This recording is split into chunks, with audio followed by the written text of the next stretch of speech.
Scenario of Augustus. What if Gustavus Adolphus became Holy Roman Emperor? To start, let's say when Gustavus enters Germany, he is met with less scrutiny from Germanic states. This allows him to have more soldiers and a better hold off the bat.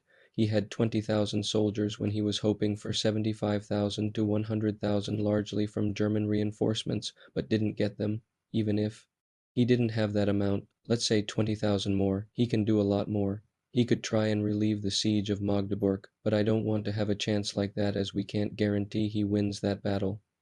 Going into 1631, we can say Saxons don't flee at Breitenfeld, not a major change, but signifies the Saxons trust the Swedes.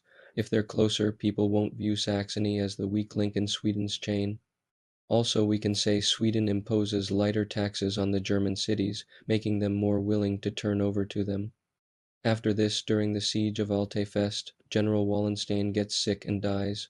General Wallenstein was the best imperial general in the war and one that heavily pushed for going north to cut the Swedes off from their supply lines and threaten Saxony. If he dies, we can say he is replaced by Maximilian I of Bavaria as Maximilian. The First of Bavaria had a direct stake in South Germany and was more likely to follow imperial orders of directly confronting the Swedes. He would likely follow the Swedes south after Altefest.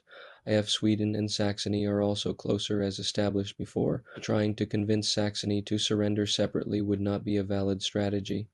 And with this there will be no Battle of Lutzen, which famously killed Gustavus Adolphus. In any other battle under any other conditions, Gustavus Adolphus doesn't die.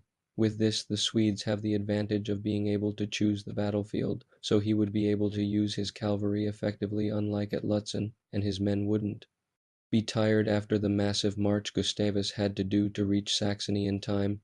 He can also play more defensively, which they excelled at. Overall, the chances that Sweden wins is very high.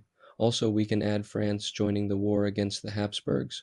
The French, seeing the terrible state the Habsburgs are in, jump in taking territories and helping the Dutch. In 1633, after another massive victory and Gustavus still being alive, the Swedes have a much better hold in Germany. From here they have a clear path into Austria, straight to Vienna. From here there is no major army that can stand in his way, and we can end the war with the taking of Vienna in the Peace of Westphalia. Sweden gains more in Pomerania, France gains more on its border, the power of the emperor is weakened, Bohemia gains independence and its role as electorate back, Brandenburg, Saxony, and Hesse-Kassel gain land, and Protestants are protected. Finally, in 1634/5, the entire continent is growing weary of France's expansion and seeks to contain it. The Holy Roman Empire is looking for a new emperor who can protect and lead them. They look for an option in the way of Sweden, landing on Gustavus Adolphus.